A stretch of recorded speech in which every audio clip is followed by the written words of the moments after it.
Hello అందరికీ ఈరోజు వీడియోస్ని ఈజీగా ఎలా ఎడిట్ చేసుకోవాలని చూపిస్తాను. నేను విఎన్ యాప్ని యూజ్ చేస్తాను. ఇన్షార్ట్ కూడా ఈజీగానే ఉంటుంది, బట్ నేను విఎన్ యాప్ని యూజ్ చేస్తాను.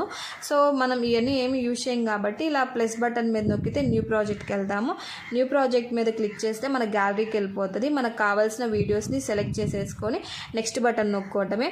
దాని తర్వాత మనకి ఫస్ట్ రేషియోని సెట్ చేసుకోవాలి. మనం అది యూట్యూబ్కా, ఇన్స్టాగ్రామ్కా, లేకపోతే నార్మల్ వీడియో అనేది కొన్ని రేషియోస్ ఉంటాయి అన్నమాట. ఆ రేషియోస్ని మనం సెట్ చేసుకోవాలి.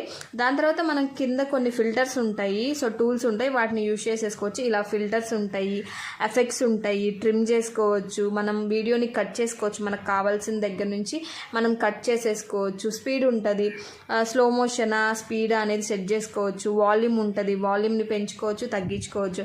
అలా జూమింగ్ జూమ్ అవుట్ ఉంటుంది. అండ్ వీడియో నుంచి మనం ఆడియోని కూడా సపరేట్ చేసేసుకోవచ్చు. అండ్ మనం దీంట్లో మ్యూజిక్ని కూడా యాడ్ చేసేసుకోవచ్చు. మ్యూజిక్ ఉంటుంది, ఎఫెక్ట్స్ ఉంటాయి, అండ్ మనం వాయిస్ ఓవర్ని కూడా ఇచ్చుకోవచ్చు అన్నమాట. చాలా ఈజీగా మనం ఎడిట్ చేసుకోవచ్చు. దీంట్లో వాయిస్ ఓవర్ ఇచ్చుకోవచ్చు. మనకు కావాల్సిన ఏవైతే పిక్చర్స్ ఉంటే వాటిని యాడ్ చేసుకోవచ్చు.